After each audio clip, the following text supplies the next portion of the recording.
the one that I was most scared to ask was Mark Hamill, Luke Skywalker, who Oh, had wow. never met me and had no idea who I was. I was so scared that for the first 25 minutes, I said almost nothing. Corporate fraud works best in the shadows, behind corporate walls. How does the government bring these wrongdoers to justice? Whistleblowers. These are the stories of those who risk their careers to shine a light on allegations of fraud. Today on Fraud in America. Well, I am really looking forward to today. We're meeting with Zoe Chance. She wrote this terrific book, Influence is Your Superpower, the Science of Winning Hearts, Sparking Change, and Making Good Things Happen. I dissected this book, as you can see, all my little margin notes and everything. It really is a fabulous read. Oh, wow. Jeff, thank you so much. And for any author, hearing that someone has read your book multiple times is just really the best possible compliment. So thank you. I worked so hard on this, just the writing part of it for 5 years. And I had a team of people helping me with writing and research and all of it. And I just poured my soul into it. So I really appreciate that support and enthusiasm. So why this topic? Can you take us back to why you decided to venture down this avenue of studying influence and negotiation? I am really fascinated by power, how power works and whom power flows to and who it doesn't flow to. And I get to work in this Ivy League institution. I grew up bohemian poor, so it's not like I had a silver spoon in my mouth. But I've been very privileged in the education that I've gotten, including getting a doctorate from Harvard and now teaching at Yale.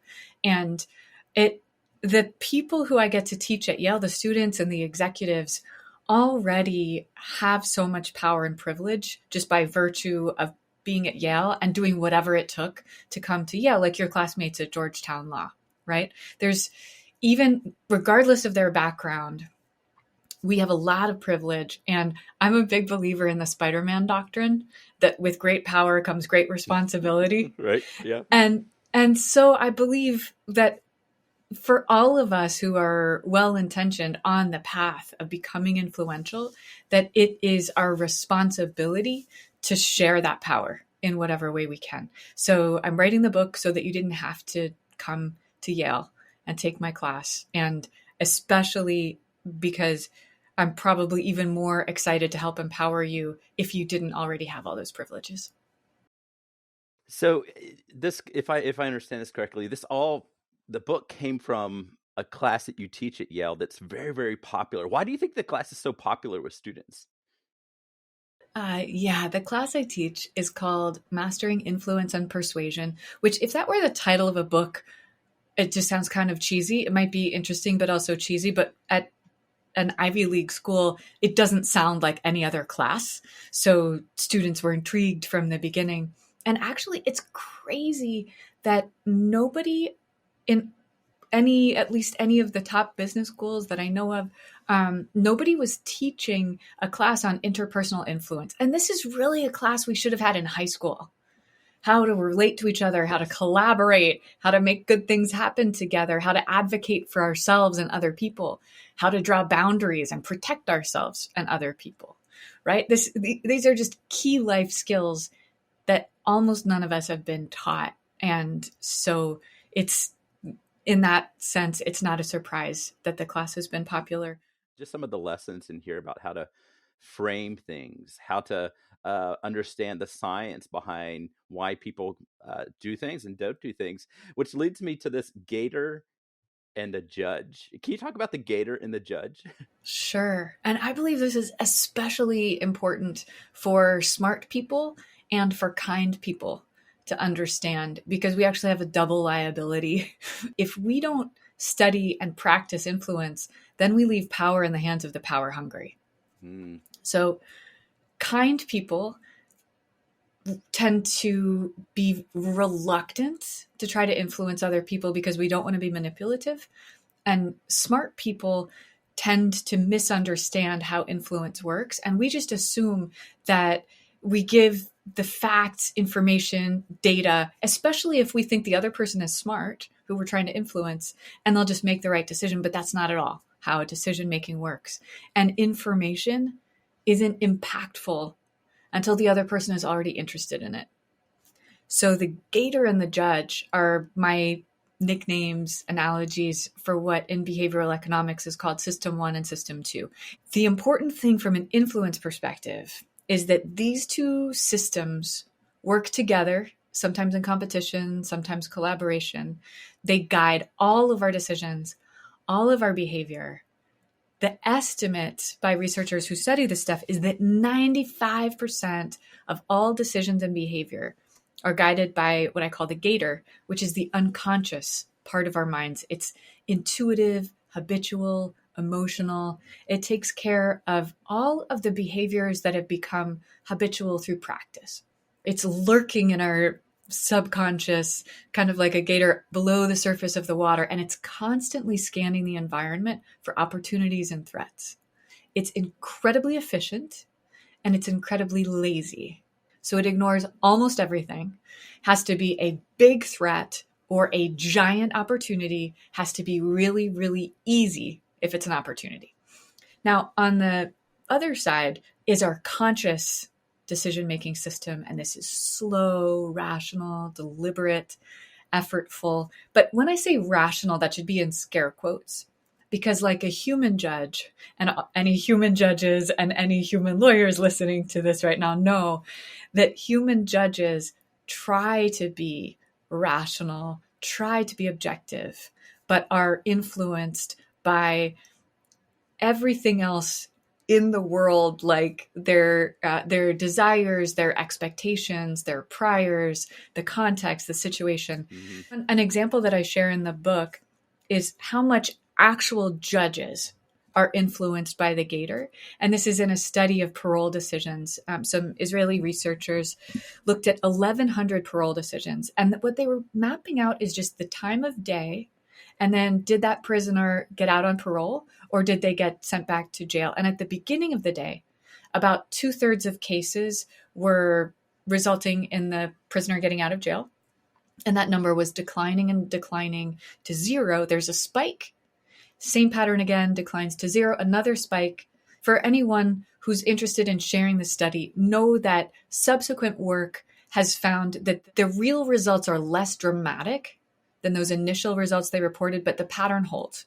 So what happens with the spikes is just that the judges got fatigued, tired, distracted, because they're human beings, right? And anytime we're making a series of decisions, like for anyone who's, say, interviewing candidates or reviewing resumes, which a lot of us are doing right now in this so-called Great Reset, right? But at the beginning of the session, you have a lot of bandwidth, open-mindedness, curiosity. And as you're getting fatigued, what happens is you just get inclined to do what's easy. So with the judges, the easy thing to do in a parole decision is send that criminal back to jail. What's interesting in a hiring decision is that we are inclined to find reasons to reject people when we're reviewing a pile of resumes, because that means it's less work, right? But when we're interviewing people, we can be inclined to try to find reasons to hire them so we don't have to continue to hire more people. And this advantages the first people that we interview over the later people. So it's just one of the many crazy contextual factors that influences our decisions and behavior. Sorry, that was really long, Jeb. Oh, that was fascinating. But we see it all the time, right? We'll see oftentimes after like a large case has happened, a large fraud case has happened, there might be one or two whistleblowers that were raising their hands. But then we realize, there's all these other people, these should have been whistleblowers who could have stepped forward, but they didn't. And oftentimes when you talk to them, they rationalize or explain away what they saw as not being fraud.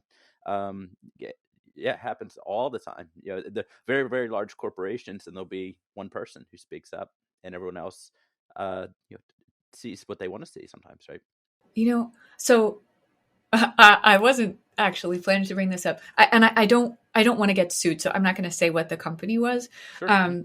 But there was a situation where I had the opportunity to be a whistleblower, and I was not because I was afraid of being fired. But in the day-to-day environment, my colleagues and I were talking about this all the time. And supposedly, even the president was wearing a wire to write at some point an expose about the rampant fraud of all different kinds that was going on. And then after I stopped working at this company, I was having an interview with NPR, and I had, because of an injury, I had taken a Valium, and I think that just had me, like, I didn't have the gatekeeper that I normally would have had with an interview with NPR.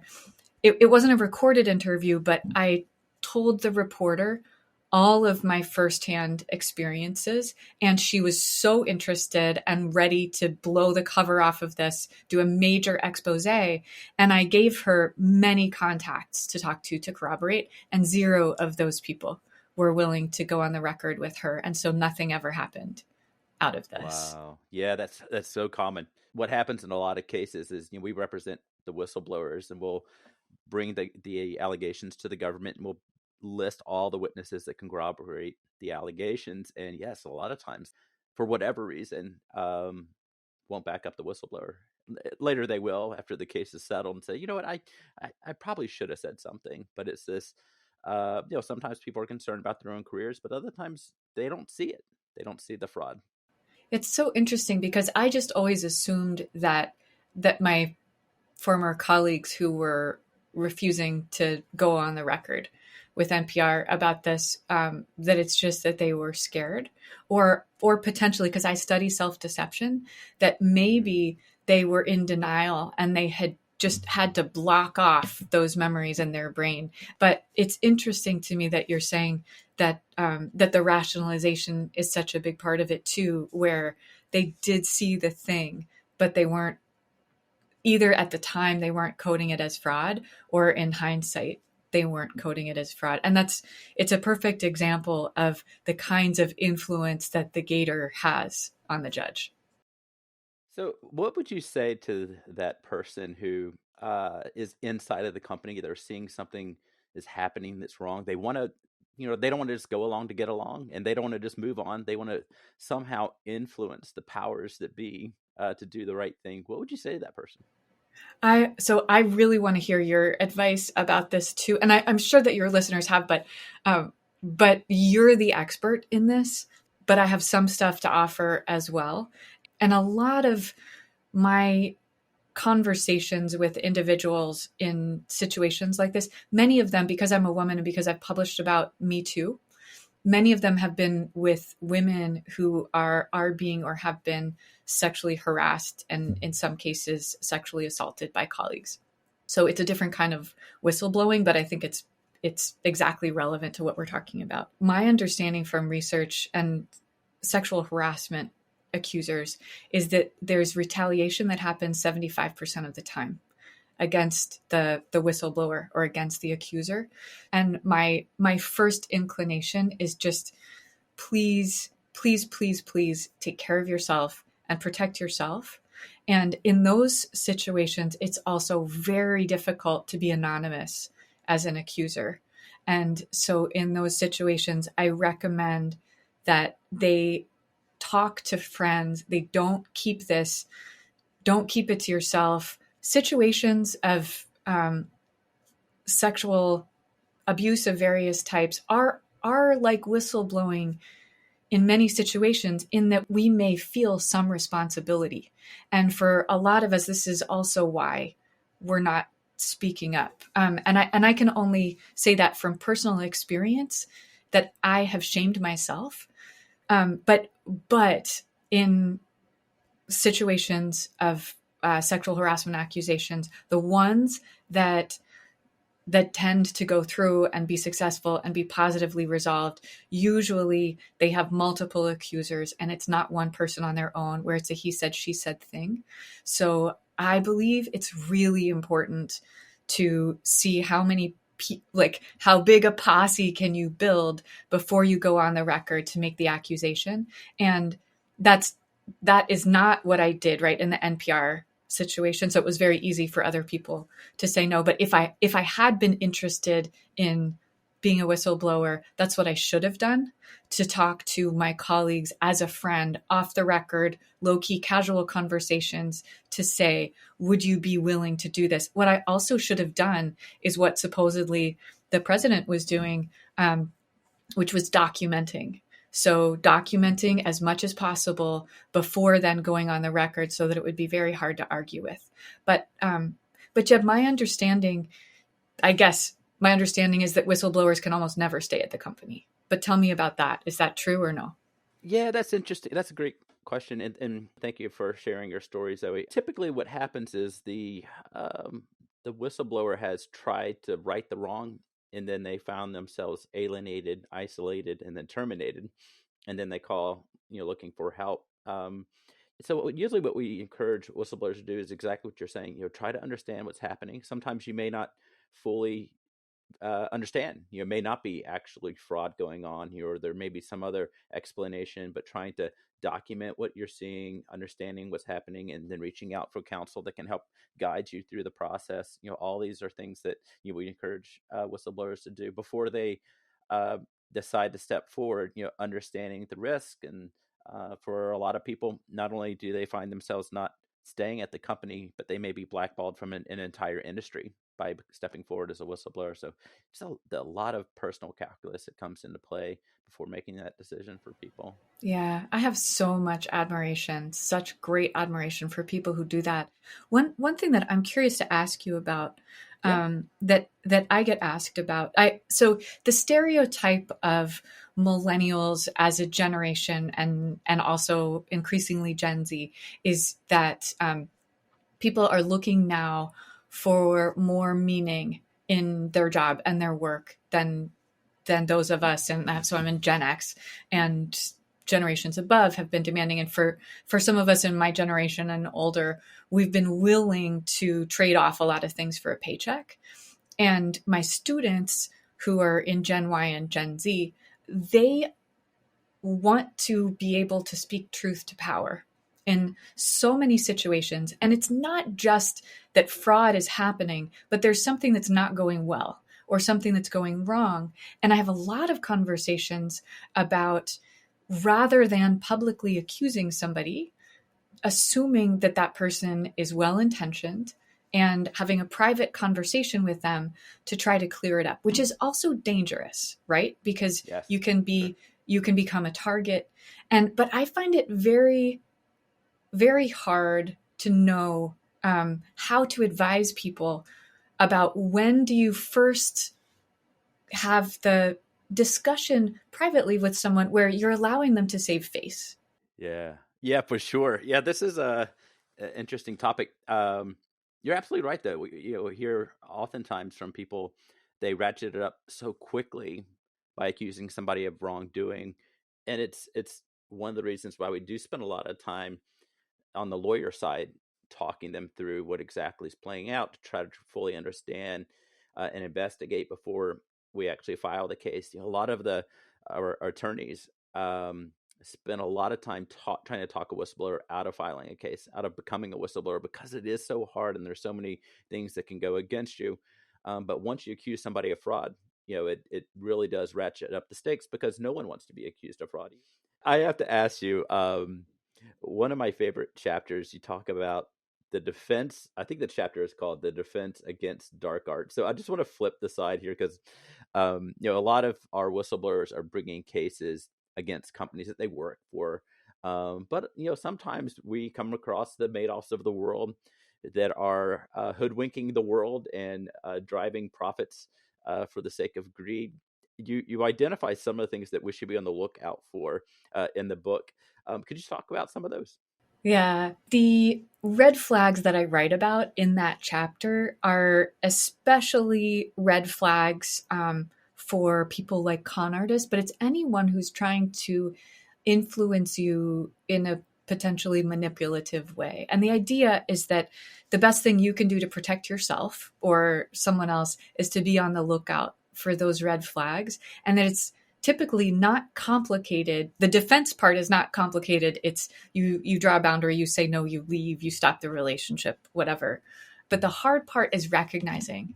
And some of the red flags that I talk about are the first one being the ether. And this is how con artists describe a highly emotional state of mind. And what they're saying is, if I can get you into an intense emotional state, I'm putting you into gator territory, because that's the emotional part of the brain. And when you're in gator territory, then you're not able to make rational decisions. What's really interesting is that it's not some specific emotion. Like, it's not just excitement, or it's not just fear. It includes anger. It includes spiritual rapture. There are lots of religious con artists, right? Cult leaders follow they have the same playbook as con artists do. And it was interesting to me to hear that there are con artists who specifically try to make people angry. And you can be angry at them, accusing them of being a con and trying to fool you. And even that can just short circuit your ability to make rational decisions. A couple that are really important, and maybe the most common manipulative influence techniques, are urgency and exclusivity. So urgency actually shifts the way that your mind is processing information. You end up focusing on the benefit over the cost. So you try to get the thing that you feel that you suddenly need without regard for, in particular, opportunity costs. Like, what are you giving up in order to get that? And in a silly, mundane situation, this is why we buy stuff on sale that we didn't actually need and we never actually use it. Jeb, have you done that before? All the time. Okay, me All too. the time. Yep. Yeah, even though I know this stuff, right? Yep. Sales, we think that we're buying the item because it's such a great deal, but we're actually buying it because we are under the spell of urgency. And if a sale lasted for forever, we're not going to buy the same thing, but it's buy now while supplies last. And exclusivity taps into our insecurities, our deep insecurities. Am I good enough? Am I worthy? And this is why we go to great lengths to do anything that will give us status, including showing up at Ivy League universities and stuff like that. Am I good enough? You talk about, I guess, the imposter syndrome in part of the book, referring to Neil Armstrong in a room of high achievers going, do I belong here? Right? The first person on the moon questioning. Yeah, right? It still happens to me too. And I find that a lot of us believe that it will happen less, or that it would happen less to successful people. And what I find is that it seems to happen at least as much, or maybe even more, to successful people. So getting imposter syndrome is really a sign that you're ambitious, right? There's this word that I love that I learned in a book called Playing Big by an executive coach named Tara Moore. And it's actually two words from the Hebrew Bible. It's two different words for fear. One of them is pachad, and this is the fear of imaginary things. So it's everything that we're afraid will happen. And this is the fear that all of us in our personal development try to learn how to deal with and try to get past whenever we can. But the other type of fear is the imposter syndrome type of fear, and it's called yirah. And it means the fear of stepping into a big space. And I love that. Yeah. I love that analogy. So I have to ask you about the magic question. What would it take? So this is another crazy thing about influence that I continue to be shocked by, even though I teach it, that one of the best things we can do to become more influential is to just ask people how to influence them. And so often they will exactly tell you. And the magic question is one way of asking people how to influence them. But it also feels magical. And the magic question of what would it take is something that you can use in almost any context at all. And I'll share a work context where in the company that I interned with as an MBA student, the company was called Guidant. They make medical devices. And they had the good problem that the demand for their new stent system was vastly outstripping supply. And Ginger Graham, who is the president, needed to ask employees to work overtime 3 shifts a day, including over Thanksgiving and Christmas, when nobody wants to work overtime. So obviously, if you're going to ask people to do that, you need to pay them. But she used the magic question and she said, okay, besides money, what will it take? What would it take for you to come in working overtime and being happy to do that? And they said, okay, listen, we take the bus. It doesn't run at night, so we need cab fare. She wouldn't know that. She's an executive. They said, we're hungry. We like pizza. Okay. And they said, we're stressed about wrapping our Christmas presents. So if you could hire a Christmas present wrapper, that would really help too. So she does all of these things. They manage to triple production. Everybody gets a fat bonus. And even more importantly than all of that is that at the end of this crazy, crazy crunch period, the employees are still engaged and they're happy to be coming back to work. Employee engagement is the biggest factor determining profitability and determining tenure at the firm. And now, during this time in our history, where 90% of us are open to the possibility of finding another job, employee engagement is as important or more important than it's ever been. So I encourage every single person listening to this call to be asking your employees, what would it take for you to be happy to stay in this job, and really listen and really, really, really take this seriously, do what you can. And then also to be asking yourself, because you're an employee too, almost all of us, even if we're an employee of ourselves, if you have your own business, ask yourself, what would it take for you to be happy to continue coming to work and doing the job that you're in, and figure out how to make that happen. But it's often the beginning of a discussion. It's not like you just wave it and that's the end. It's the beginning of a discussion. And if someone tells you it's impossible, first of all, that happens a lot less frequently than you'd expect. But secondly, it's just a good thing to know, even if it's not the news you wanted. What a masterclass you're putting on. Some of the challenges that you put your students through, I'm going to do them all because I think they're awesome. But this idea of, the big ask, you just ask. You don't know what the answer is going to be, or the no challenge. Whatever people ask for a period of time, the answer is no. Like, focus on your own priorities instead of letting other people drive your agendas. There's so many more in there. The empathy challenges, there's a bunch of challenges in here. Why do you challenge your students outside the classroom? A lot of professors, you come to the classroom, here's your notes, take the test, but it seems like you're looking to push your students beyond the classroom into their everyday life. Why do you do that? I'm out to help people become more influential. I don't actually care about helping people be more knowledgeable about influence. That is fine with me, but that's part of the process. And the only way that we can become more influential is through actual practice. I tried as hard as possible when writing this book to focus on low-hanging fruit so that it would be easy for people to take action, and so that you could find things like the magic question. I want to mention also for listeners and for you, Jeb, I'm happy to share when it comes out. I'm putting together, in addition to the book, a free online course that's called How to Ask for Anything. And this is going to be available on Coursera and coming out in the summer in English, and then after that all over the world. The book is getting translated so far into 28 languages, and the Coursera course so far is being translated into 8 languages. So the idea is just to make it easy for people to do the challenges. And the Coursera course will offer the social support and the community to be able to do that, and some accountability where you have somebody asking you to do the thing, and then you're saying like, hey, I did this, and having discussions with other people working on it. Should we give listeners a challenge? Please, yes. Okay, why not, right? All right. The first one that Jeb mentioned is the last challenge that I give MBA students in our class, and that's the outrageous ask challenge. And the idea is You just go out and ask for something crazy that you deeply desire, but you don't expect to get, and you see what happens. The idea is you've already read this book, or you've already taken a class right now. You've already heard this conversation with me and Jeb, in which you at least learned a little bit, but you are not even using a technique. You're not using any technique or strategy.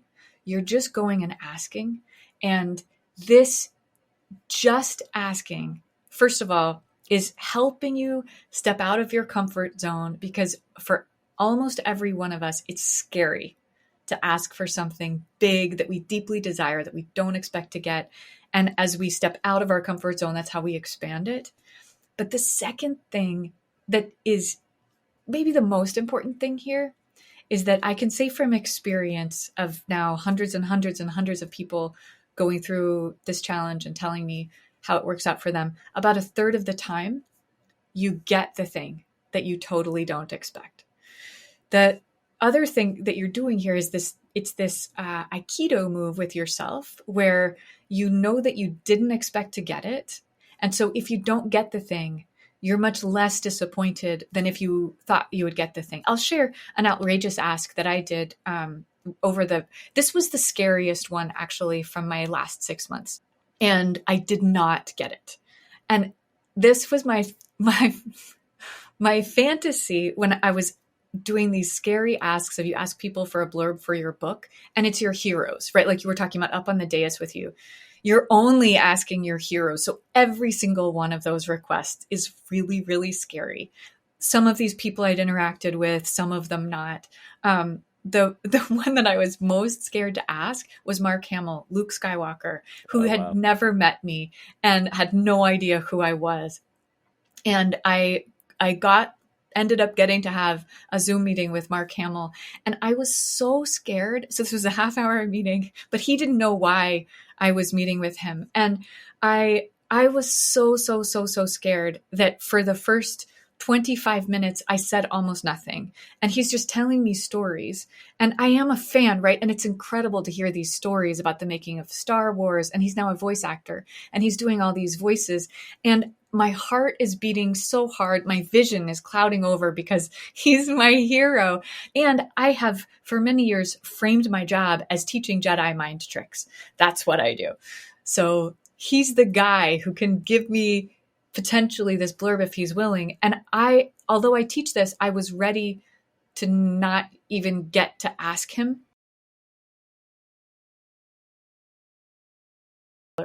It was to charity auction for my alma mater scholarship. So I had felt good about contributing that money, but like I was so scared. I was ready to not do it. And then finally, I make the ask, and he's so kind. He's so kind. And he wants to say yes, but then he's saying, listen, Zoe, you have no idea how often I get asked to do book blurbs, because there are hundreds of books about Star Wars, and every single one of those people asks me for this. So I don't know how I could say yes to you and still say no to these other people. So I tried to give him some ways of doing that and followed up with him by email, and I never heard back from him. But that was so valuable to me, to be continuing to step outside my comfort zone and to be so humble when I'm teaching this to other people, to have that experience again of, oh my God, this is so scary. Wow. Oh, what a great story. What a great story. So I have one last question for you. Charisma. You talk about charisma. Everybody wants to be more charismatic. It plays a huge role in influencing people. What are your tips on that? I have a whole chapter about charisma, and anybody who does public speaking, including and especially if you're a trial attorney, you know how important this is. I'll just boil it down into the quickest thing I can boil it down to, which is that there are two primary factors that determine somebody's charisma, and it's their ability to connect and to project confidence. And we know how to connect with each other. So you already know how to connect with people, and projecting confidence is something that you might feel a little bit fake when you do it. So practicing, and if we're talking about public speaking, I don't mean practicing your talk before you do it, although that's helpful too, but just practicing public speaking as often as you can. But also, like, a hack for projecting confidence is pausing, and just pausing more often.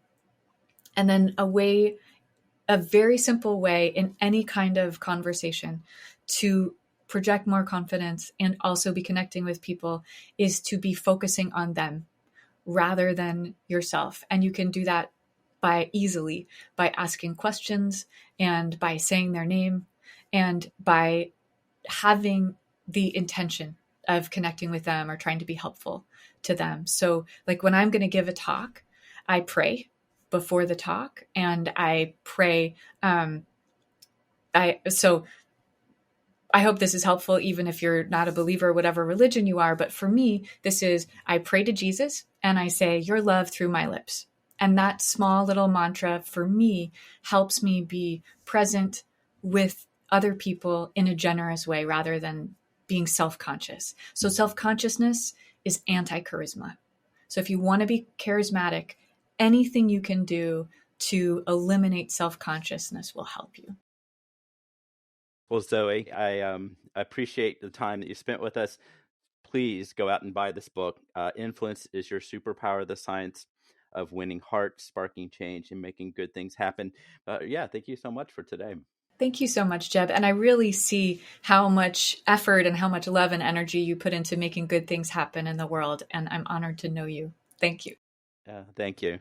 Appreciate it. Until next time, on our next episode of Fraud in America, we have a little bit of a different avenue we're going to go down, but I'm sure you're going to enjoy it. So until next time, on the next episode of Fraud in America. We hope you enjoyed today's episode of Fraud in America. Today's episode was made possible because of the generous donation of longtime TAF supporter and whistleblower attorney David L. Herron. If you believe you have witnessed fraud against the government or fraud on the financial markets, we encourage you to visit our website at taf.org, where you will find a directory of member attorneys who represent whistleblowers across the country. On our website, you will also find additional information about our nation's various whistleblower laws and programs, and a way to donate to our organization as we step forward in spreading information about whistleblower programs. This episode was edited and produced by Rachel Brooks, and our theme song is by Connor Chaos. A big thank you to our TAF staff and researchers of James King, Emma Bass, Jackie DeMar, Kate Scanlon, Max Boldman. Fraud in America is a project of Taxpayers Against Fraud Education Fund. The opinions expressed on today's show belong solely to the guest and are not necessarily endorsed by the organization. Thank you for joining us on today's episode of Fraud in America.